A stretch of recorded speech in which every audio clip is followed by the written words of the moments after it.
नमस्कार. धक्कादायक बातमी हाती येत आहे.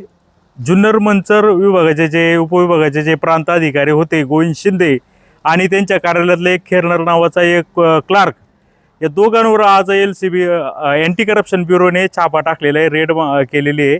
आणि या ट्रॅपमध्ये गोविंद शिंदे जे उपविभागीय अधिकारी म्हणजे प्रांत अधिकारी आहेत आणि ते खेरनर रंगेहात सापडलेले आहेत. तब्बल 2 लाख रुपयांची कॅश घेताना ते सापडलेले आहे. आता त्यांना अँटी करप्शन विभागाने अटक केलेली आहे आणि या ठिकाणी मंचर पोलीस ठाण्यामध्ये त्यांना घेतलेलं आहे. तिकडं आपण पाहू शकतो की मंचर पोलीस ठाण्याच्या याच्यामध्ये आता फिर्याद नोंदवायचं काम सुरू आहे.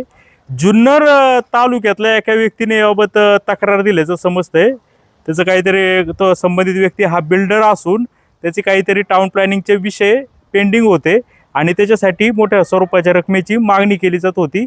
अनेकदा हे करून सुद्धा ही मागणी चालूच असल्यामुळे नाईलाजास्तव संबंधित फिर्यादीने पुणे अँटी करप्शन विभागाशी संपर्क साधला आणि हे केल्याच्यानंतर सापळा कारवाई रचण्यात आली.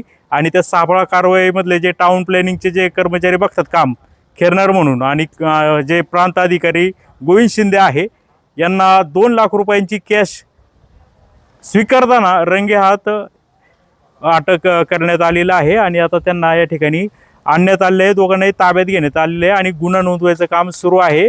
थोड्याच वेळामध्ये याबाबतचे जे फिर्यादी आहे ते देखील त्याचं काय म्हणणं आहे ते देखील घेण्याचा आपण प्रयत्न करणार आहे. पाहत राहा जुन्नर टाइम्स. परंतु या बातमीमुळे महसूल विभागामध्ये खळबळ उडाली आहे.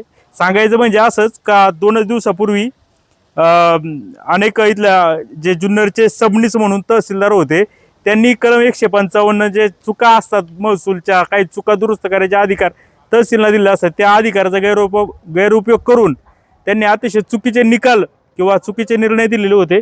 त्या अनुषंगाने त्यांना सक्तीचा रजेवर पाठवण्यात आले. जुन्नरमधल्या वडदच्या प्रकरणात त्यांच्या अंगाशी आले इतर देखील प्रकरणं आहेत. त्यांच्यासोबत ते भोसले अजून डहाणे असे अजून एक व्यक्ती आहे यांना सक्तीच्या रजेवर पाठवले. म्हणजे असं असतानाच या महसूल विभागामधला इतका बडा मासा हाती लागल्यामुळं या महसूल विभागामध्ये खळबळ उडाली आहे. आपण काही वेळातच फिर्यादीची देखील मुलाखत घेणार आहोत. पाहत राहा जुन्नर टाइम्स मंचर.